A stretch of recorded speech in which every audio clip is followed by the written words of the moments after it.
Hey everyone, it's Ashley and I'm back with another video, and this time I wanted to talk to you guys about how you can, make your money stretch the farthest and get the best bargain when you're shopping for jewelry at a department store. And I mentioned in my last thrift store haul video how I used to work in the jewelry industry, and now I work as a writer doing freelance writing for like product descriptions and including jewelry. So I thought I'd pass along kind of some of my insider tips so that you guys know how to get the best bargain while you're there. And I know there's a ton of different ways that you can buy jewelry inexpensively, and I'll mention those in another video as well. But, let's say you're in a department store and you're looking for something that is, a really nice piece of jewelry, kind of high quality. I'll just give you the tips that I know from selling. And the first one is going to be to ignore the salesperson and the setting. And this may sound crazy. What do you mean ignore the salesperson?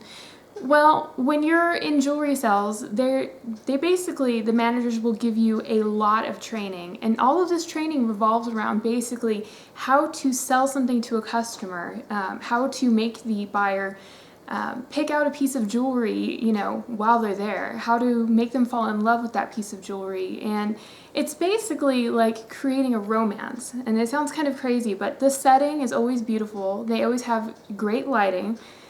Better lighting than you'll ever see any other place. The place will be immaculate. Usually it's, high quality looking, the salesperson will be dressed well. They'll be wearing jewelry as well. It's kind of a suggestive thing, so that way you see them looking nice and they're wearing jewelry and you want to have jewelry, and it kind of works. So, also, the salesperson is usually commission, and they don't tell you this, but most places, they'll have a base salary and then they'll have a commission percentage on top of that. So that salesperson is there to make you buy that piece of jewelry today while they're there working. So you have to watch for that, because, they're not always going to have your best interest in mind particularly.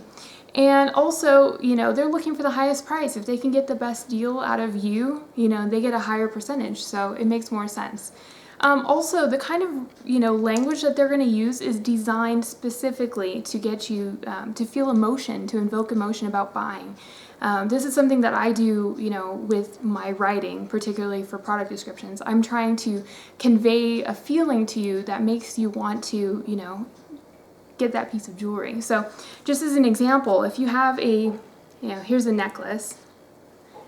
And something that, they might say to you is they'll talk about the quality, saying, this is 14 karat. Not only is it, extremely beautiful, but it's very high quality. And then they'll mention stuff about, how the diamonds are scintillating and they sparkle, and, that it's they make it feel like a treasure, essentially, when they're talking to you. And, they'll go into details about all of the pieces and, what type of cable it is, if this is a cable or a rope chain, what type of clasp it has, like this is a lobster claw clasp, things like that. So their job while they're there is to invoke a feeling, of high quality, of something that's desirable. If you notice, the salesman will usually only let you try one piece of jewelry at a time. It's for security reasons, but it's also for kind of giving you that feeling of it being high quality. Usually they'll have a cloth and they'll polish it while you're looking at it.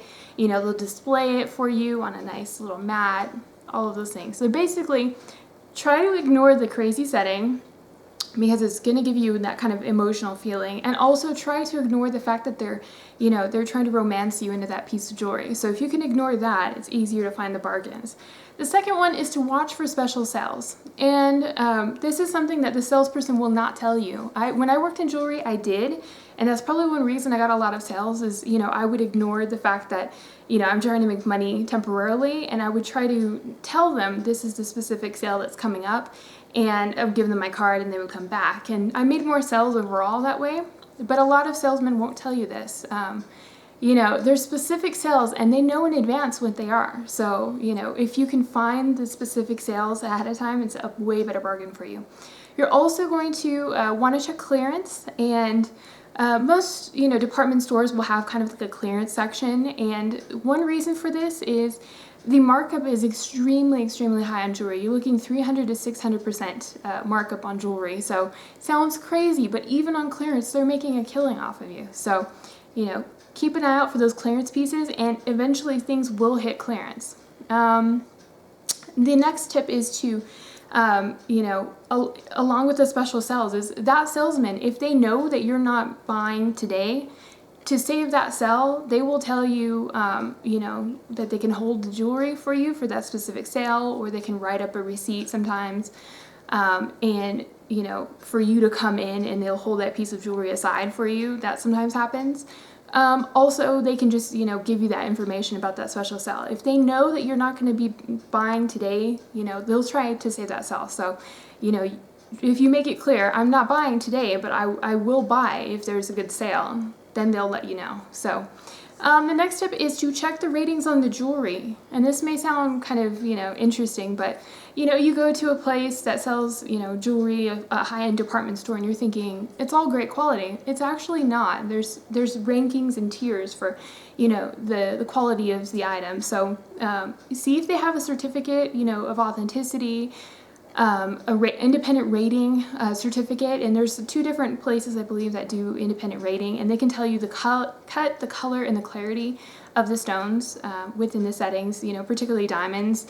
And that's always a good thing to look at. If they have a loop, a jeweler's loop, ask to see it, and then hold up the piece to the light, and you can tell where the inclusions are, which are basically the spots inside the diamonds. And that's really important for, where the spot of the where the spots are inside the diamonds will, a lot of times affect how well it distributes light. So definitely check for that as well. And, also think about that markup. Is it really worth that price?